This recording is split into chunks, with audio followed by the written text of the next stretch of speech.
screw the script, we're just going to go live.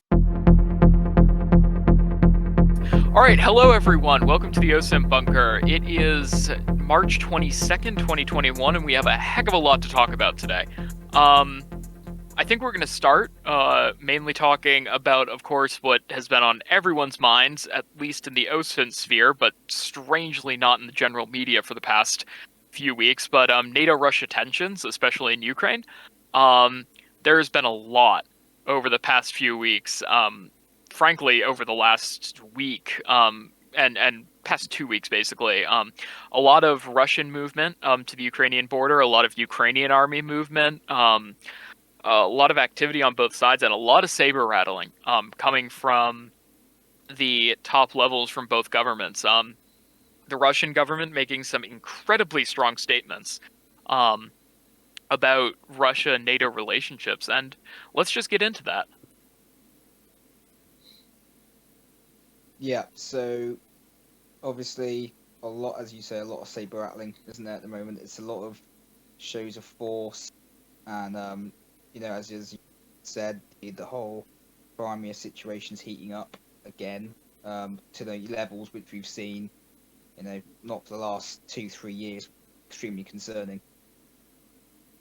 Yeah, I think it started effectively 2 weeks ago. We started to see a lot of Ukrainian military traffic, armored vehicles, armor in general, stuff to support, a fairly complex offensive being moved into the border region. I'll throw up some pictures and videos just so you guys can see basically everything that was happening. But it's definitely a lot of equipment, and it sort of brings to question, who escalated first, the Ukrainians by moving more equipment in, or the Russians. Obviously, the Russians are have invaded and taken Ukrainian territory, but the Ukrainians seem, at least this spring, fairly encouraged to get that territory back. And I know a lot of people will say, of course, the Biden statements about Putin, but obviously, I mean, come on, let's be honest, Putin isn't, thin-skinned. It's definitely not Biden's statements that caused this to escalate in the first place. I don't know if you guys want to sort of jump in on that, but I just don't think it could possibly have been that sort of touched this all off. Yeah, no, I agree.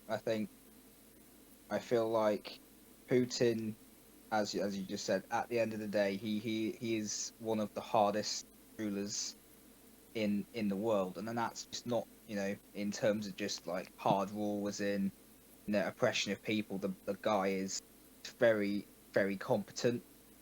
He knows what he's doing, and I think he has taken the initiative to take advantage of the transitional period that America is currently going through. Yeah, that's a big thing, and that probably also contributed to the fact that that the Ukrainians moved a large number of forces into that area, and I don't know if the Ukrainians think that if they tried to invade the rebel-held regions that the Russians wouldn't respond, because, I mean, the Russians have made it fairly obvious that if the Ukrainians did anything, that they would respond and they would back up the rebels. Um, I don't know why the Ukrainians would be at least posturing to make an offensive right now. It's very confusing why they would do that unless they believe that by forcing the situation, basically there are two options. Either the Ukrainians are going to try to force a situation where, they invade, Russians counter, and they try to get NATO involved. That's the first thing, and they believe that they can get NATO involved. Or the second option is that Russia is the belligerent in this one and is planning to expand into Ukrainian territory, mostly because the current Crimean water situation, as we talked about earlier, has caused a lot of pressure on the water supply in Crimea, mostly because the canal was dammed off when the Russians took Crimea. So there is no water supply, and in order to effectively take the water supply for Crimea, the Russians would have to push, and I'll put it up on the map here. The Russians would have to push all the way into Ukrainian territory. I think it's something like uh, uh, about 100 kilometers, all the way from the border of Crimea to the Odessa River. Um, but I keep coming, or the Dnieper River. Sorry, not the Odessa. Um, but it just comes to this question of just who is responsible for the current tensions right now. Why are they responsible for the current tensions, and what do they intend to do? Because we can obviously see both sides massing forces on either side of the border. It's baffling, at least. Mm. Yeah, definitely. And for the past couple of weeks, all we've seen is BMPs and T-62s being shipped to the front on flatbed trains, and that if anything, that just screams wartime. There Yeah. was there was an Granted, the interesting comment by one of the Russian politicians this week on Twitter, which came up in my feed. I don't even know why. Where he actually he said something along the lines of southern Ukraine will become a part of Russia, just like Crimea did. well, yeah, and there are obviously going to be politicians on both sides, both Mm. Ukrainian, Russian, and from all over NATO that are going to be grandstanding either. They're going to be grandstanding pro-war, anti-war, everything in between. You're going to probably see a couple of politicians, crazy hardliners in Europe call for, full all-out, let's push tanks through the Fulda Gap already. Um, there's obviously going to be political pressure from both sides. Granted, political pressure in Russia is sort of a different thing, the way that Putin sort of runs the country. Um, and it's sort of, I mean, his popularity after the invasion of Crimea went up. The Russian people liked that. It was a victory. It was low impact. The Russians lost almost no one, and it was incredibly effective. But at the same time, the sanctions after that invasion absolutely crippled the Russian economy. It was catastrophic. Which did affect Putin's approval ratings. And I don't think there's a situation in which Russia acts as a belligerent where their economy doesn't collapse under sanctions, because obviously any NATO and of course the US and pretty much all European countries under that sphere would do a similar thing if Russia were to get offensive. Yeah, yeah, I completely agree. And 2014 showed us that it was one of the very few times in recent history where sanctions from the west to the east have visibly worked, extremely effective.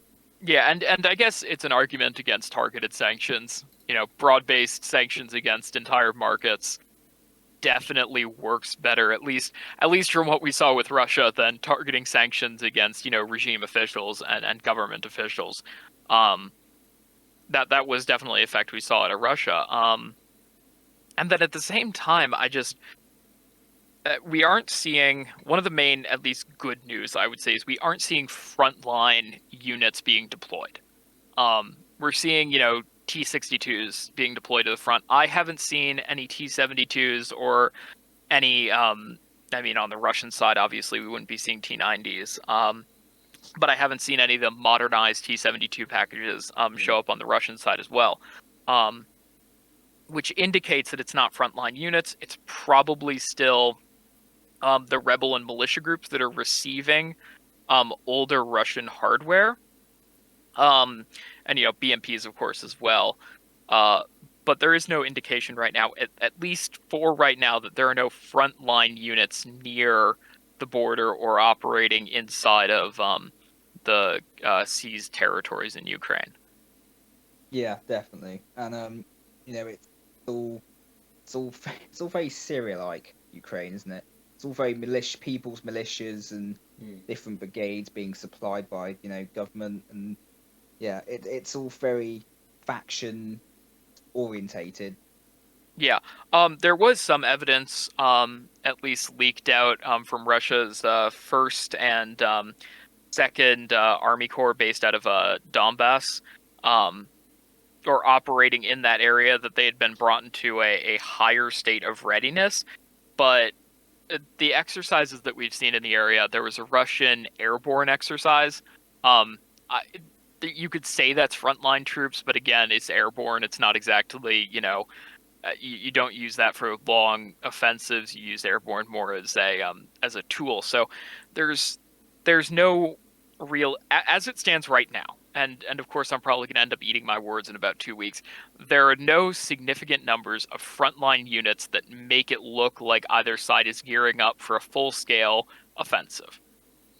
Yeah, and I think at the end of the day, if we would know if they were. We would be seeing, Armenia, Azerbaijan kind of footage from the build up of just hundreds, hardware and artillery, Yeah. etc., etc. And we're not seeing that at the moment. Yeah, we did see so a few other things that give you some indications. The Russian Navy sortied a number of ships, both in the Black Sea, of course, all 6 subs sortied, so that is an interesting event. These are subs that can launch cruise missiles, Mm-hmm. so there is that. Um, Although it is worth mentioning that there was a significant NATO task group in the Black Sea in the yes, last week, they and are that doing. may have been part of the reason for the surge in Russian vessels operating in those waters. Yes, the Eisenhower Carrier Strike Group transiting through the Mediterranean. The Eisenhower is now at Sudabe in Greece, and then elements of the Carrier Strike Group, I believe, a cruiser and a destroyer crossed through the Bosphorus and are now operating or operated temporarily with the Turkish Navy, and then joined the NATO exercise from Romania. Um, so there are NATO exercises in the region right now. There's one still going on in Estonia, and then there is one going on in or the one in Estonia may have ended, but the one in Romania is still ongoing. And then of course you have the Eisenhower parked in the Eastern Mediterranean, which is not far from the region. Um, so that definitely is something to look at least, as a development. And then from the diplomatic side of things, relations have absolutely collapsed. To be honest, from a friendly perspective, any air of more agreeability under the Trump administration is gone. The Russian Foreign Ministry said there was a complete breakdown of military contacts between NATO and Russia. They basically said no matter anything but the meeting of ambassadors is just not working. The Russian ambassador was recalled. The Russian ambassador to the U.S. He is currently back in Russia. Um, there is that lack of communication between the Biden administration and Russia. Um, and then the Russian foreign minister stating fairly strongly that tensions, that relations had reached a low point, and that basically ties between the two countries were nearly dead. Um, and then the EU chief um, said that relations had reached a low point as well. Basically, it's just a bunch of different political figures from both sides on the diplomatic side of things saying that things are not looking good. Um, I really haven't seen something this bad since 2014. I don't know if you guys sort of have seen anything this bad before. No, and I know what you mean. You mentioned Romania a couple of minutes back, and we saw yesterday, in fact, that Britain has been moving specialists into Romania and across into Kiev using the BAE 146, which is a sign that there are certainly things going on behind the scenes. Yeah, that was definitely an indication, especially since right now those specialists were supposed to be there working with NATO in an exercise. And so now the fact that they're in Ukraine definitely indicates that um, they may intend to work with the Ukrainian military, at least an advisory capability. So we'll sort of see how that evolves. Basically, anything that happens between Ukraine and Russia, even though it doesn't involve NATO, will instantly involve NATO, um, or at least very quickly involve NATO, just due to the nature of the area. And the question is that if this should escalate, more, the question is how far is NATO willing to go in terms of support for Ukraine? I mean, what's the extent in which we will see NATO back Ukraine against a Russian provocation? Yeah, what if Russia decides to, retake the Crimean Canal? What if they push, all the way up to the Dnieper River? Will NATO intervene then? Will NATO set a red line in the region? Will they stop, will they stop Russian forces? And of course, any intervention will escalate. And you sort of have to look at this. If the Russians only intend to go, capture 50 or so miles of territory, will NATO intervene? What will they do? Like it's that incremental escalation that I don't think NATO wants to get involved in because it has the habit of absolutely spiraling out of control. Um, and where does it go to? And I think, particularly at the moment, NATO will look to the US for leadership when it comes to any sort of Russian involvement further into Ukraine. And I think at the moment, with what we've seen so far of the Biden administration, it is very unlikely that there will be any US leadership. Some of us will remember back in 2011, with everything that went on in Libya, the US very much took a back seat on that, and it ended up being the UK that led the intervention there, on behalf of NATO, with the US playing more of a supporting role. And given that that was at a time when Biden was the vice president of the US, I very much doubt that we will see much different if an intervention for Ukraine ends up becoming necessary. But at the end of the day, what we've seen with the entire situation in Ukraine in the last few years is that, generally speaking, NATO has sort of said a lot but not done an awful lot, and they've sort of stepped back a great deal and just left Russia to do what it is doing. Yeah, granted, I think there was the idea, at least in NATO, that as long as there was no more territory being captured, that NATO would not have to do anything offensive, at least, just because it risked escalation. And I think a lot of figures are significantly concerned about, the potential outcome of a war. Mm. There really has never been anything like this. It was the worst case scenario in the Cold War, a ground war between NATO and Russia. That was the worst case scenario. Yeah.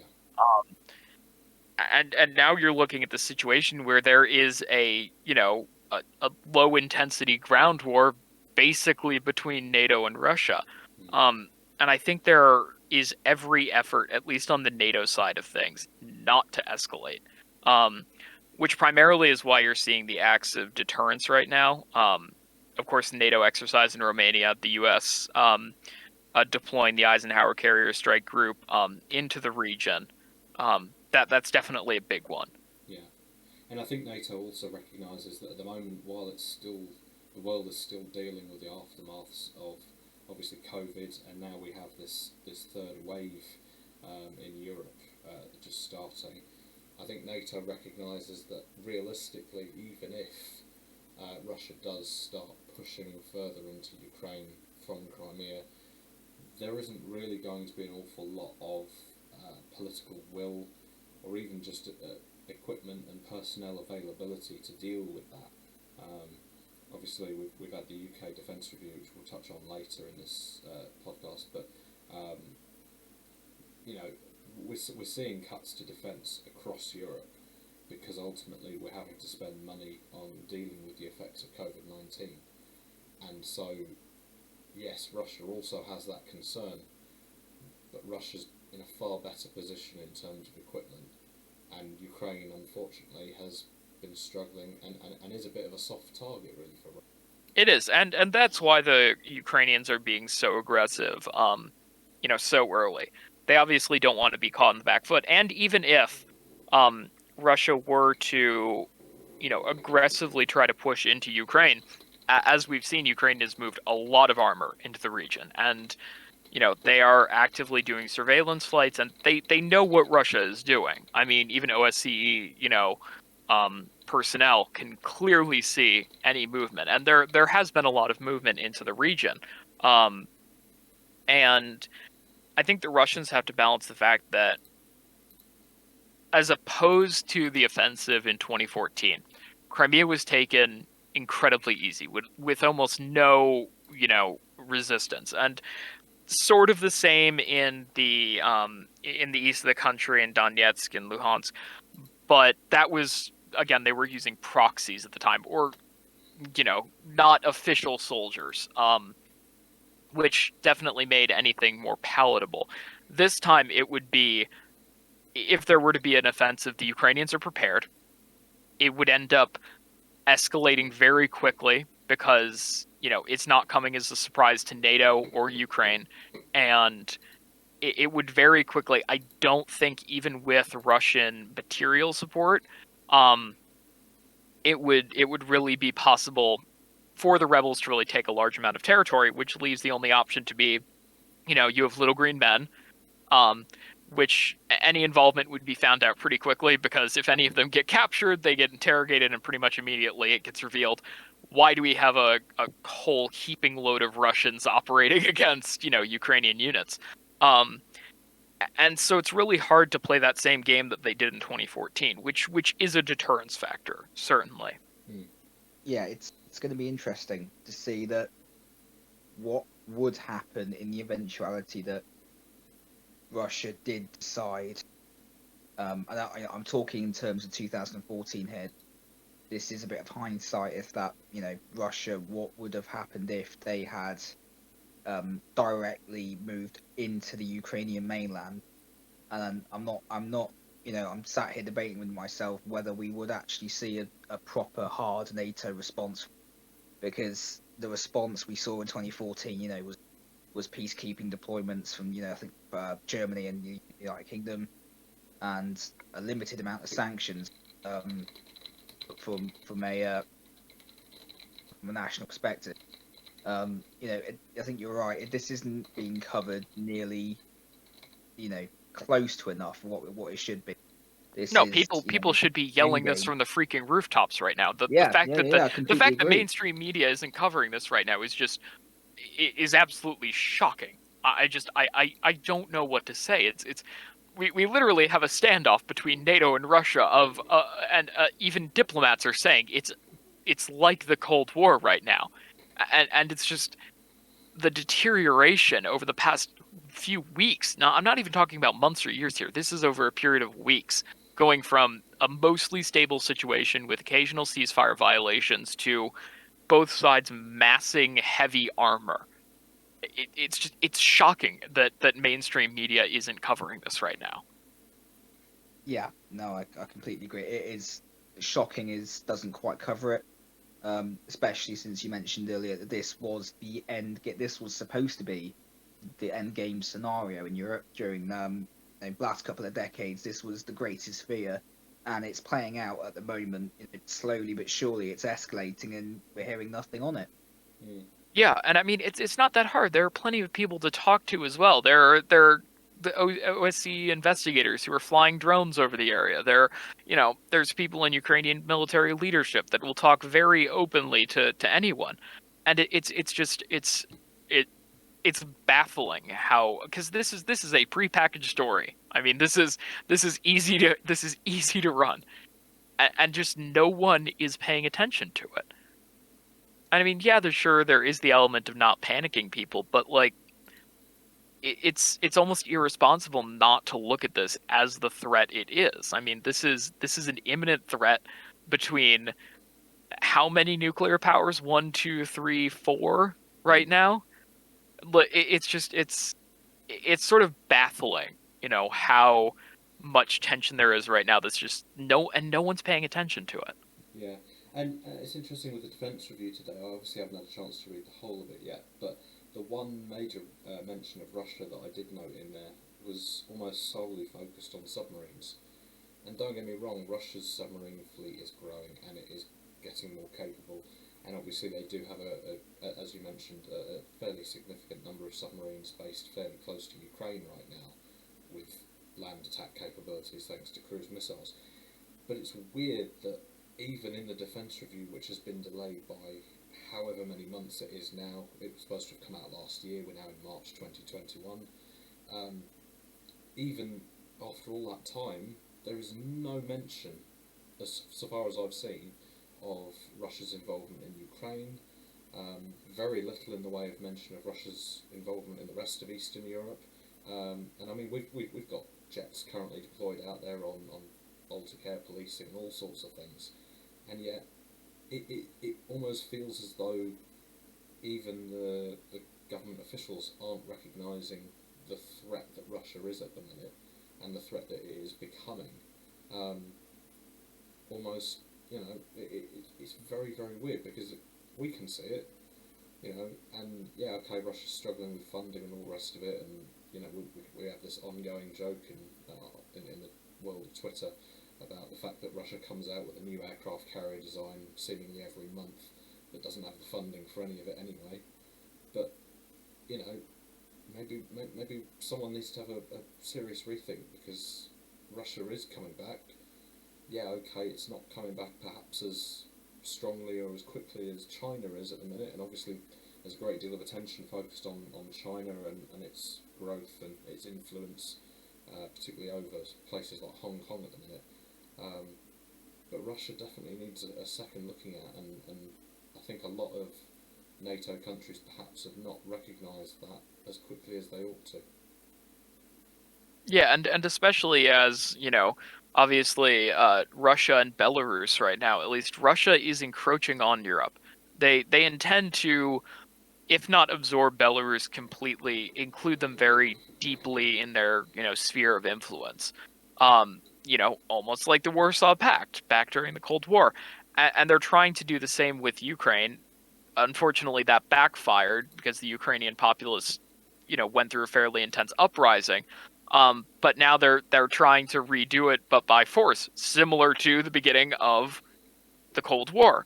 And so you're just seeing this evolution that we saw this before. It happened before, and the fact that I know short-term statements, can be inflammatory and they can cause issues, but seeing things like with the defense review, that is a long-term, statement on the future of the UK armed forces, and the fact that there aren't really specific assessments or intentions to counter Russian activity in the region is certainly telling, at least.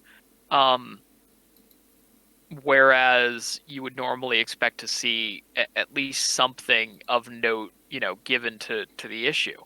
Um, I mean, of course, we did see, a UK a rivet joint flying off, the coast of Murmansk, and the Russian Northern Fleet, observing them as they sortied.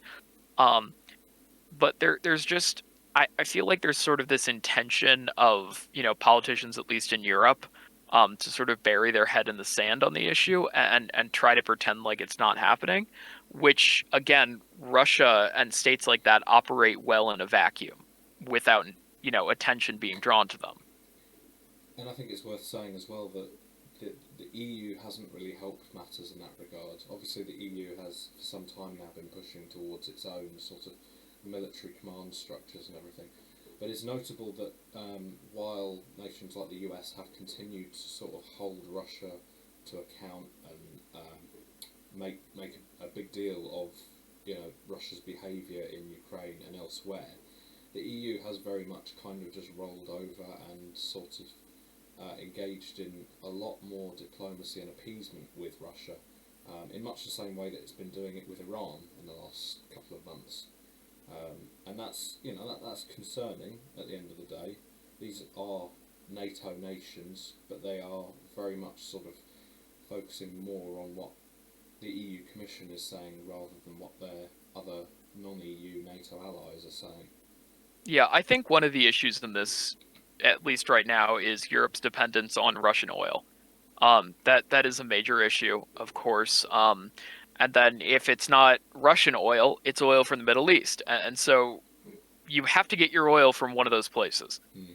So you have to, at the end of the day, someone is getting appeased. And if there is a conflict with Russia, I would expect China, obviously, to take advantage of it. And Iran, if they don't take advantage of it, they would be morons.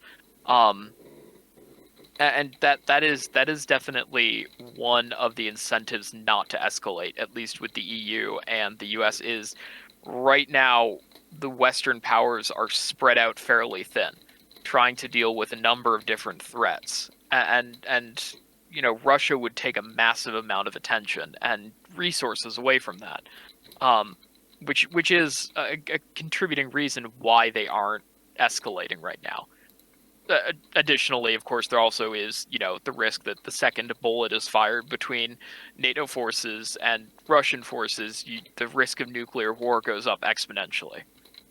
I mean, when we, I remember we first thought that was going to be an eventuality back in 2014 when we saw little green men, cross over the border into Crimea. There was a lot of genuine fear that this could be it. This could be the first time we see the weapons being used in mainland Europe. Yeah, Obviously, I didn't come to that, but it's still an ever-present threat, and unfortunately, the way things are going, it seems to be growing. I think it was relieving at the time that it was little green men and not Russian armored columns moving into Ukraine. Yeah, Um, completely, yeah, that definitely. that was definitely relieving to a lot of people because at least the Russians weren't directly, at least in name, contributing their own forces to the situation. Yeah, I mean, over the last couple of days, what have we? I mean, we've seen quite a bit. We've seen satellite imagery of Russian positions in Donbass. Only, I believe today, was it today? Let me have a look. Yeah, so I think rebels actually have lost contact. Oh wait, no, apologies. This was last week, I think. Yeah, it was last week. They lost a drone, um, which is Those the were first those time. were independent OSC observers who are sort of responsible for monitoring the ceasefire situation. One of the main things that they released was they basically over the last month they spotted 102 new tanks in the region. There were 4 last month and 106 this month. Um, 4 new surface-to-air missile systems. There were 0 last month and now 4 this month. And there was 1 howitzer system in the region last month, and now there are 43. So we've seen an exponential increase in the amount of armor, as we were talking about earlier, on both sides of the border, um, which is certainly concerning, though we'll have to see how that evolves. It seems, for right now at least, that the armor is in the hands of rebel groups and not Russian, army assets, at least.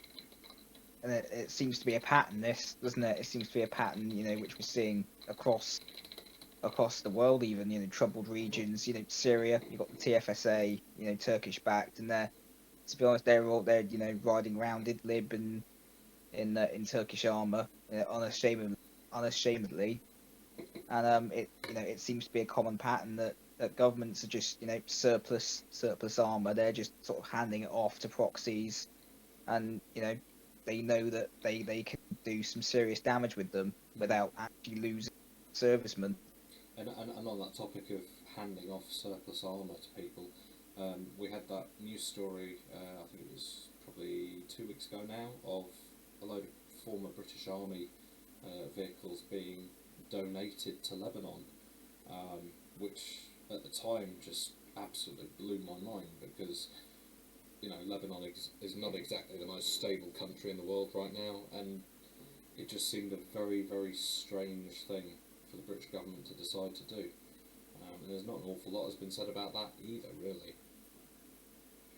No, I completely agree with you, but it's an odd decision to say the least, isn't it? It's not one that I would consider logical in any way for such an unstable, geopolitical, such a country with such an unstable geopolitical, climate around it. Giving them Land Rovers with such capability is absolutely baffling.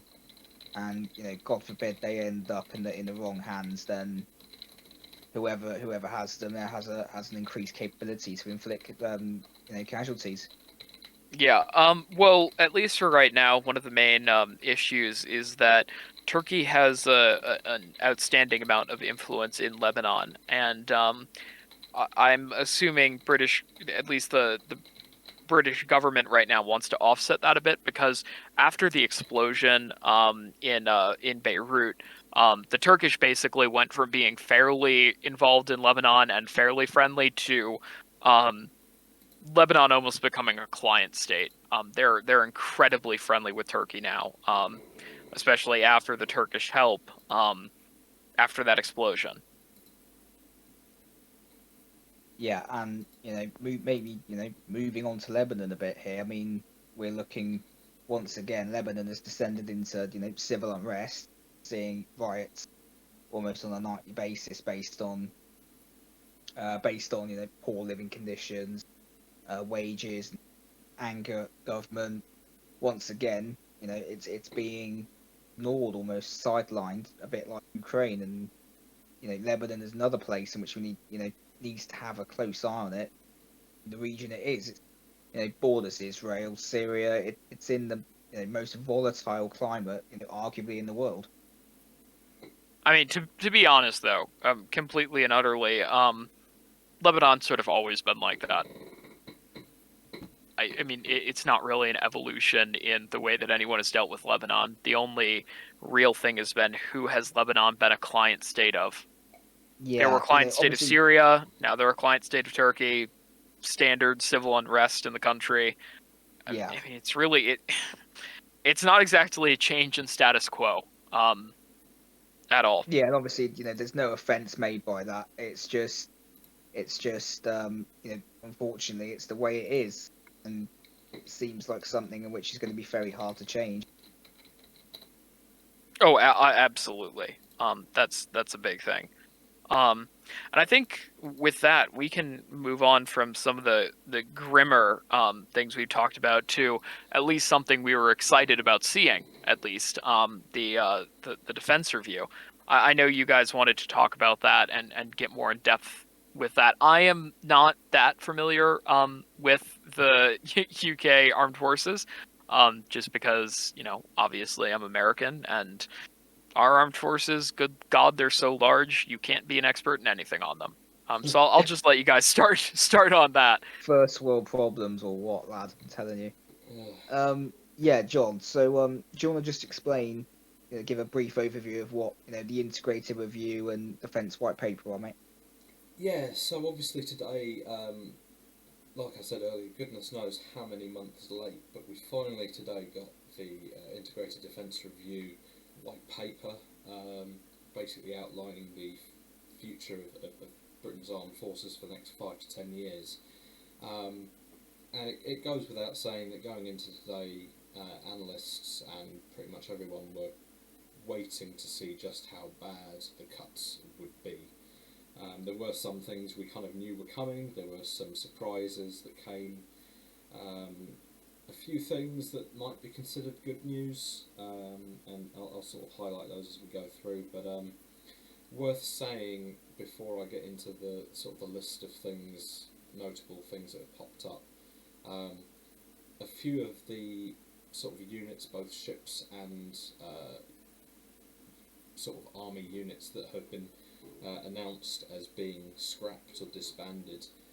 From what we're hearing from various sources, folks in those units did not even know that they were going to be being removed from service. They didn't even know. They found out about the end of their unit's service time when we did this afternoon. It's been Yeah, about and 4 hours we'll now attack since that. the review was released, and yeah, go on. Yeah, sorry, mate. We'll actually go ahead and attach that, I think, in the video because I can quickly find it now.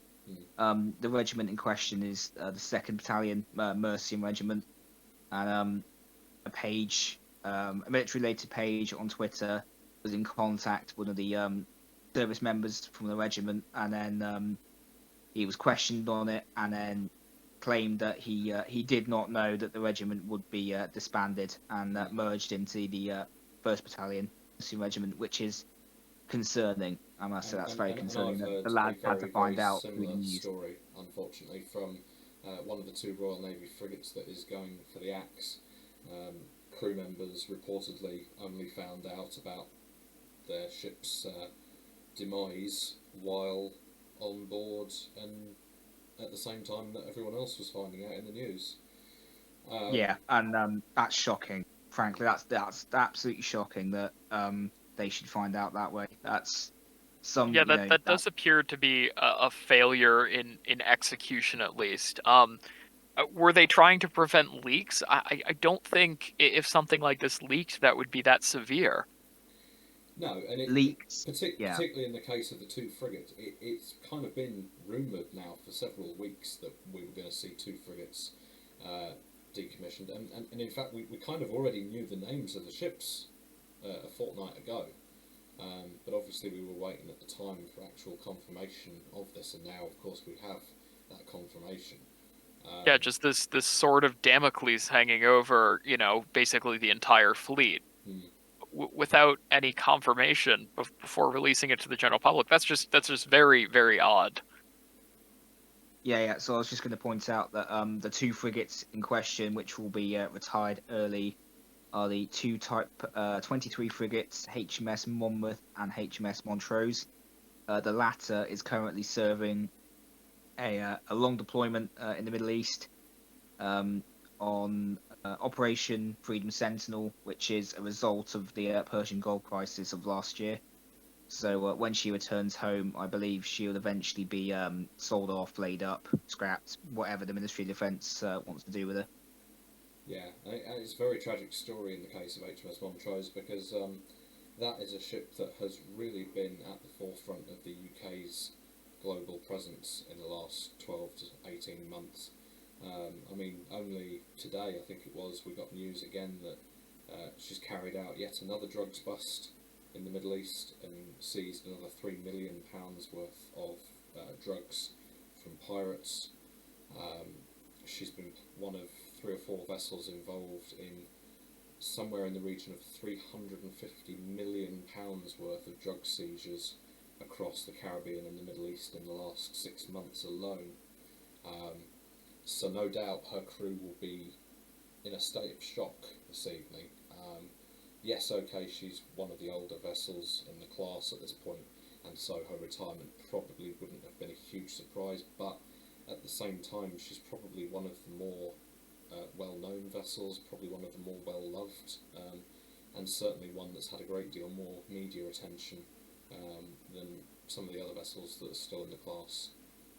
Yeah, and interestingly, at a time when the U.S. is attempting to add additional frigate-based assets, just because of their usefulness, especially in the current climate, at least politically, it seems very interesting that the UK or the Royal Navy would be retiring frigates like that. So moving on to the just a summary of the sort of main news stories from the integrated review today. We have had finally the announcement for the Type 45 destroyer replacement. For those of you who remember back when the Type 45 destroyer program began, it was originally meant to have been a class of 12 destroyers, which was later cut to 8 ships and then eventually to 6.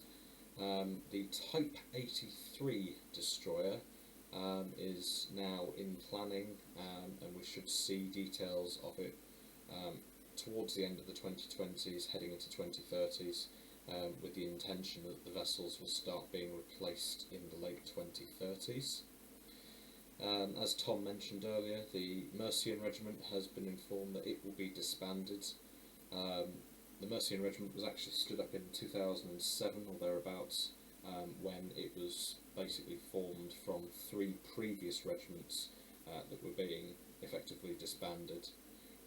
So obviously that regiment being shut down is going to be quite a significant hit, but it comes as part of plans to decrease the number of British Army troops to 72,500 by 2025, which it's worth noting will be the smallest number of troops in the British Army since the 1700s.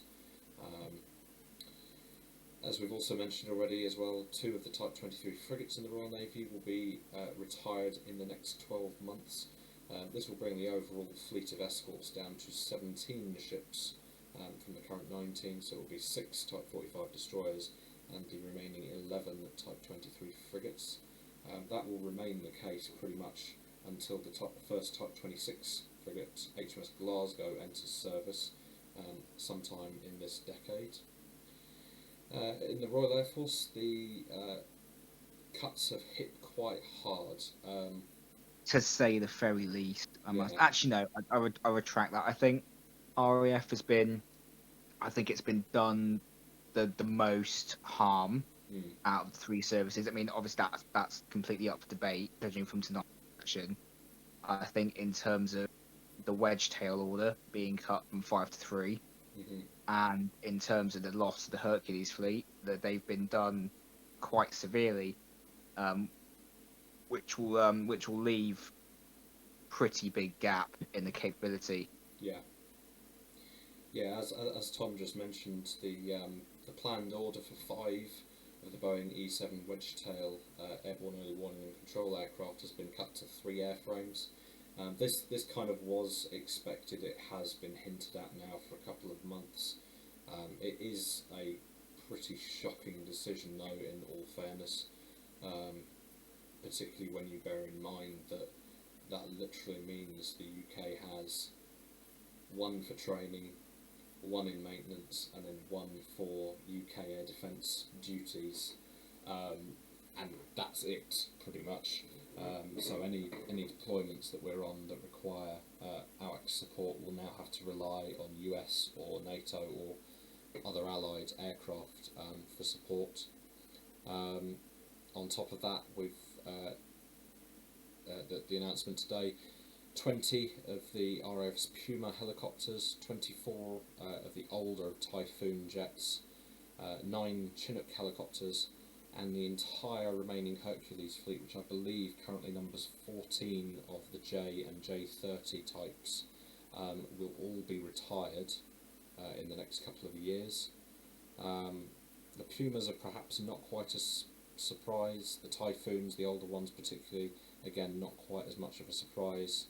The loss of 9 Chinooks is a little bit of a surprise, but kind of not a drastic thing. Judging the amount we have in the first place, it's not a lot considering. But the Hercules fleet loss, like I say, I believe it's 14 of the C-130J and J30 model aircraft at the minute. That is a huge cut to the UK airlift capabilities, bearing in mind that we have a fleet of, I believe it's 8 or 9 C-17s, and then 22 of the A400M Atlases. So the loss of 14 Hercules airframes pretty much represents a third of the airlift fleet being cut. And there's no talk of whether additional Atlas aircraft will be ordered to replace these Hercules being removed, or what exactly the plan is there. But that is going to hurt, and it very much suggests that despite the government saying that the defence review is to make Britain more of a global power, you can't really be a global power if you're cutting the very means to project that power, to support that power. And it's quite ironic that they say that and then proceed to cut, leave a massive black hole in our airlift capabilities. It's quite oxymoronic, really. Leading global power, proceeds to only order 3 wedged and completely slices the Hercules fleet. Obviously we're just talking about the RAF here. Yeah. They have come out of it the worst, but yeah. by no means, some of what we've seen today, by no means is it acceptable. But for such a prominent, military country, military capability country such as ourselves, it's not what we expect to see. Yeah, and it kind of it feels a lot like the the kind of decision that was made back in 2010 to retire the Harrier. It feels very much like a cost-based decision only, rather than any sort of capability being kept in mind. I hope that in the coming years we will see something done to rectify the loss of the Hercules and indeed the reduction in wedge tail orders. But it's, you know, like I say, it is concerning. It is very tragic, and unfortunately, that's not it. We've obviously got as well. The UK has confirmed that 48 F-35Bs are on order, and that the wording of the integrated review suggests that additional aircraft will be ordered. It's not specified exactly how many more. Worth remembering, of course, that the original order the UK committed to was 138 airframes, and we already know that we're not going to get anywhere near that number. To be quite honest, I think when that was announced, I mean, absolutely nobody in Britain believed in the first place we'd be getting that.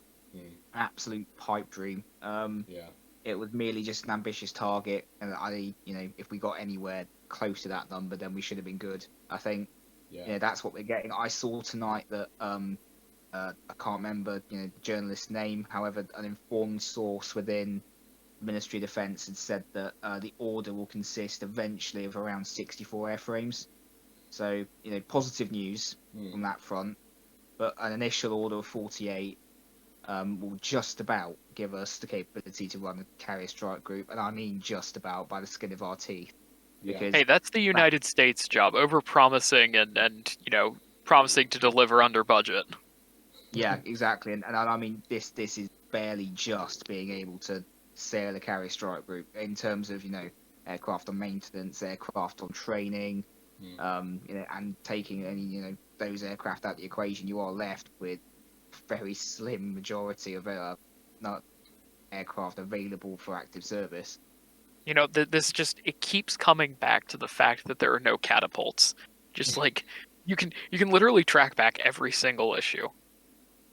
Well, in fairness, this isn't exactly the first time we've seen this happen to a fast jet order. Originally with the Typhoon, the RAF was to have received 232 airframes. Eventually that was cut all the way back to 160. And now obviously we're getting rid of 24 of those, and a couple have obviously been lost to flying accidents over the years. So it's not a surprise, as Tom said, that we're seeing this cut.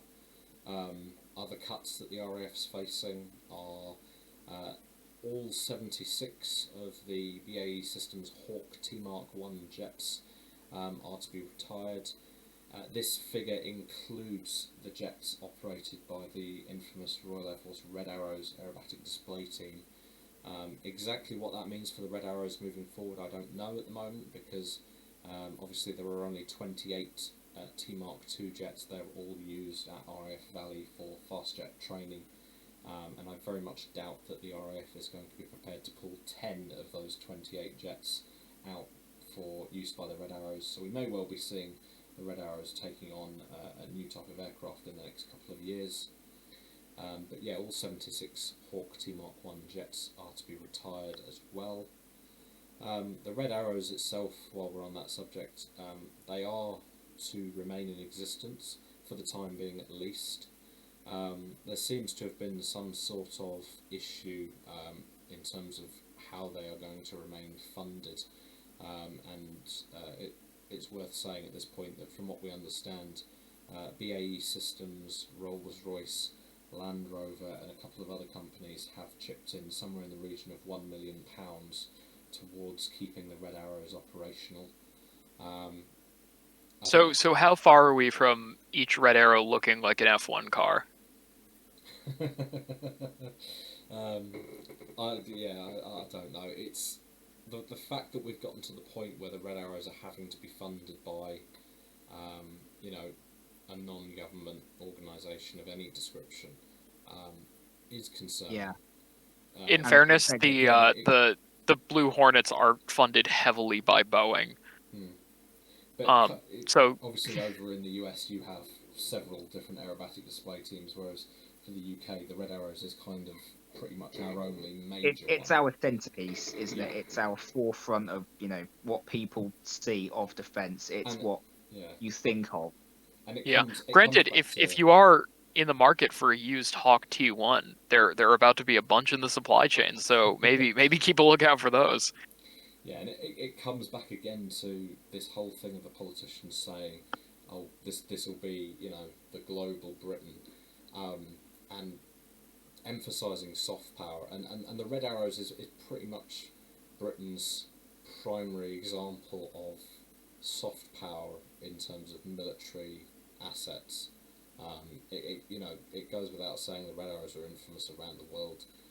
They are highly in demand, and for them to be, even at risk of being cut when the government is saying, "Oh yeah, this is the budget for a global Britain," it's baffling, absolutely baffling. And I seriously hope that the Red Arrows starts getting the funding it needs to stay operational, because I highly suspect that if the Red Arrows do face the axe at any point in the coming years, it is going to cause a huge outcry, not just in the UK but elsewhere. I mean, that's where that's where the public. I mean, the Red Arrows, their popularity. If it were to happen to them as funding was unavailable and therefore the operation would have to be closed, there would be in the UK. I can safely say there would be a significant in terms of people who don't want to see it go. Mm. There's a slim minority in the UK defence community circle who, after all, don't see the benefits of the Red Arrows, and it's an argument to be had. But should anything happen, I'm not sure the Ministry of Defence would get away with it. I really am not. I think pressure put on them would be enough just to be okay. Fine, we're keeping. Mm. And the cuts to the army, unfortunately, don't end with the Mercian Regiment. The Challenger main battle tank fleet, which currently stands at 227 vehicles, is to be cut back to 148. Again, this cut was not really a surprise. There were rumours for a while that we might actually see the complete drawdown of the main battle tank fleet, but for the time being at least, the cut will be cut from 227 to 148 vehicles. Those 148 vehicles are to be upgraded and will become the Challenger 3 variant. I haven't looked into detail as to exactly what those upgrades will include, but suffice to say, it will probably be a sigh of relief for a great many of our NATO and particularly European NATO allies at this point that we aren't getting rid of our tanks, because that would just be utterly ridiculous, particularly as we've said earlier with Russia's behaviour in Ukraine at the minute. Yeah. And And actually, if I may just say, the cuts to the Challenger fleet weren't nearly as bad as we were anticipating before the paper was released. Yeah. Which is, a relief. We thought we would lose around, actually to an extent more like half to 60% of the fleet, and that's not what has happened, fortunately. So we're getting a good amount of upgraded, useful should the European theatre be necessary to operate in. In Ukraine, it's going to be a useful capability to have, and I think anyone who doesn't really understand the use of anyone who thinks tanks are inferior to 21, you're very much mistaken. Yeah, and finally, the last two items on the list, again coming back to the Navy, one of the Bay class ships has been announced it will undergo a £40 million overhaul to become a littoral strike missions vessel. Some of you will remember in the news a couple of months back there was talk of a class of 2 littoral strike vessels being produced for the Royal Navy. with the intent that they would be forward deployed to different parts of the world, sort of as a combination of a military aid ship and a special operations deployment vessel. For whatever reason at the moment, an actual new class of ship doesn't appear to be in the pipeline, and it appears that we're obviously spending money on converting a Bay class vessel for that role at the moment. But at the very least, it's good to see that that idea, that concept hasn't completely gone away, that we are doing something about it, although whether a Bay class vessel can currently be spared remains to be seen. Obviously, we'll have to watch what operational requirements are as we move forward. And last but by no means least, again on the naval front, the somewhat controversial news that the UK's nuclear warhead stockpile will be increased from 180 to 260 warheads. We don't have much in the way of details on that. There has been some speculation that these will be brand new warheads that will be brought in to replace the current set of warheads. There's also been speculation that it might be that the current warheads undergo an overhaul of some description and are shrunk in size or whatever to allow for the expansion to 260 warheads.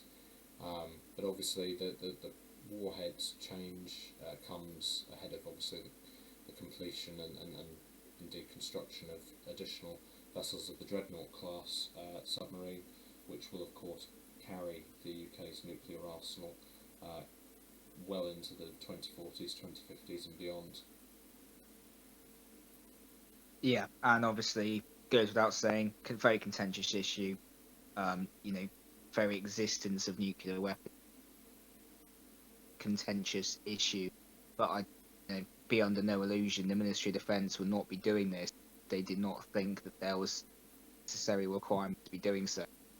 And I think, as we've already alluded to earlier, the ongoing threat from Russia, the rise in the threat from China, particularly as we start this pivot now with Carrier Strike Group 21 towards Indo-Pacific, and also obviously the behaviour of North Korea in recent years and Iran, particularly in the last 12 to 24 months, with all of those nations having nuclear weapon programs of their own. It's not a surprise that they've decided that actually maybe we do need more nuclear weapons just to maintain that credible deterrent. In fairness, I would say that at least North Korea and Iran, you would never actually nuke them just due to the nature of their nuclear threat. They can't strike at the UK itself, at least currently. And they don't really. There isn't really the element of nuclear deterrence really there, that if they have nuclear weapons, they will use them. Israel, on the other hand, has a reason to have a nuclear deterrence against Iran. The UK and the US, not so much. It's more right now Russia. That's the main issue. And China, of course. Yeah. Yeah. I mean, I'm sure some people would love to, be done with Iran as an issue, but obviously it doesn't work like that. No, I completely agree. It's something in which, it will be haunting us for decades to come, unfortunately. We missed anything off the...